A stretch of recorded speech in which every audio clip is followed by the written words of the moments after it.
Welcome to Hood Champion Boxing and Sports. In boxing, you find a way to win or you find a way to lose.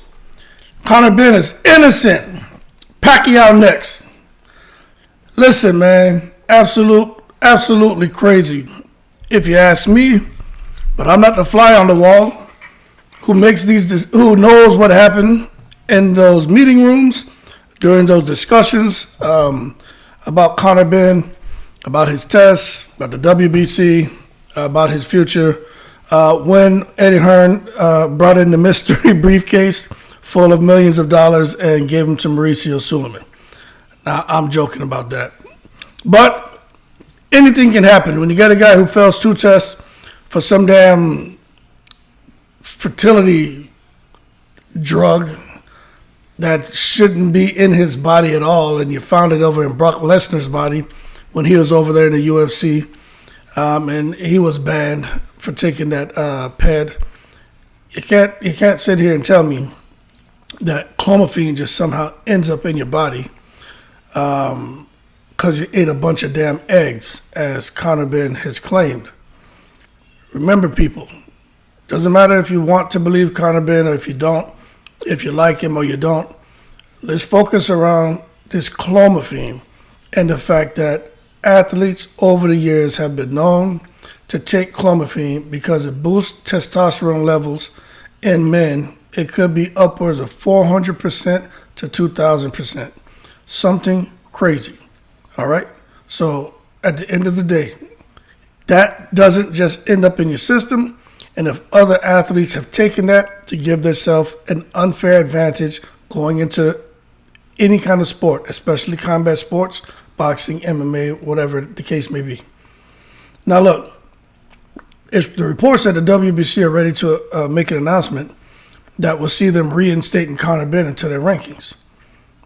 Now, the decision hasn't been made official by the organization, but there are several articles that have published this information, but I'll say that, Sports Mail, they're reporting that it's imminent. So there should be an announcement coming any time. If correct, it will see the young welterweight cleared to fight under the WBC banner and compete for their titles. The decision comes after a month-long investigation in which Benn had provided 270 pages of information that he believed would clear his name in his ongoing doping scandal.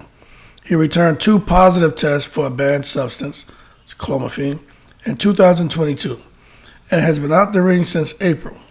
His October bout with Chris Eubank Jr. sensationally pulled at the last minute as news of the test broke, which it should have been. In response to the WBC's imminent conclusion, Benn took to Instagram to curse his detractors and thank his fans. He goes on to say, "This has been, I told you all that I was innocent. I won't forget the ones who turned on the kid. My heart got painted black. See all my supporters soon. I see all the positivity." It's important to note that there is another investigation on Benn conducted by the British Boxing Board of Control. The WBC conclusion will certainly hold some weight amongst fans, but many see the board's ruling as more important. Their investigation, which has allegedly been stunted by lack of communication, will provide a definitive decision on if and when the undefeated pro can regain a British boxing license. Remember, he ripped up that British boxing license. Fans will hope that with the WBC finalizing their investigation, the evidence provided by Benn will be made public. As of writing, it's unclear how exactly they have come to their reported decision. I'm going to tell you how they came to their reported decision. The mystery briefcase, man. Y'all can't sit here and tell me, man, it got the damn mystery briefcase. Y'all know Eddie Hearn is known for the mystery briefcase.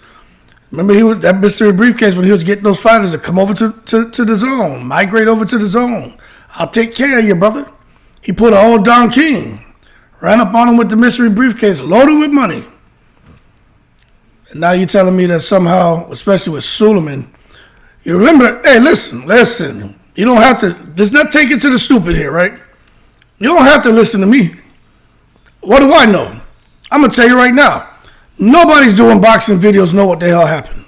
We're all giving our opinion. So don't sit here and come in the comments talking about, I don't know what I'm talking about. If you're going to put that in my comment, put it in everybody else's. But what I'm going to say to you is,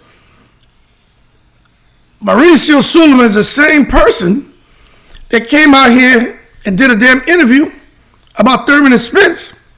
This man's the president of the WBC, and he couldn't give you an answer on what the hell, why Spence and Thurman was made, why they're having that 154. Are the belts on the line? Are the belts not on the line? I mean, if this man is sit there, basically, come on an interview and show just how corrupt he is. You're telling me, man, when Eddie Hearn comes in with the mystery briefcase, that Suleiman with them big protruding eyeballs, better to see you, my dear. You think he's not going to sit there, man, and take that money? Suleiman, the same one who's going to come out here and block an undisputed distinction at 175? Come on, man. Suleiman's all about himself. Suleiman, the same one who's been in the media for the last 11, 12, 13, 14 years, talking about we need to have one face, one name in boxing. There should only be one title in each weight division. I'm going to work with the sanctioning bodies. I'm going to work feverishly. This is what we need to have. The boxing fans are right. The athletes are right. It's too many sanctioning fees. We need to come together and come to some kind of agreement, myself and the other presidents of the sanctioning bodies.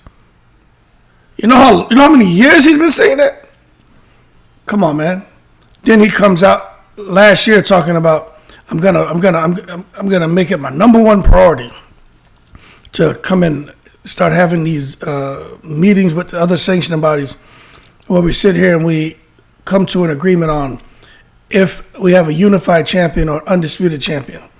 And we sit there and we agree on which sanctioning body will have the mandatory get an opportunity first against the champion instead of having two sanctioning bodies or three or four all at the same time forcing the mandatories on the champion. Remember, the champion can only defend against one mandatory at a time. You know what I'm saying? But there have been instances where the champion has had two mandatories forced on him at the same damn time, and he ends up going to purse bid, which we know it's impossible to fight two people at the same time. Goes to purse bid, the money's super low, and he just says, you know what? They're gonna strip me, and they strip the title. So, long story short, the rumor is Pacquiao could be on the chopping board. Could be a big fight taking place over there in Abu Dhabi, Saudi Arabia somewhere. Remember, Eddie Hearn signed that agreement out there in Abu Dhabi with the tourism and culture. Abu Dhabi's tourism and culture, and it is a good probability that if they choose to fight Conor Benn somewhere, especially with not having that British boxing license, he could be fighting over in another country. But I'm not sure what kind of license he would have to get to fight over there. But one thing I know for a fact is Eddie Hearn's already over it. His people are already all over it. And they're going to do what they have to do. That being said, y'all keep cool. Shout out to the veterans. The mystery briefcase is real. Y'all keep cool. I'm in the breeze.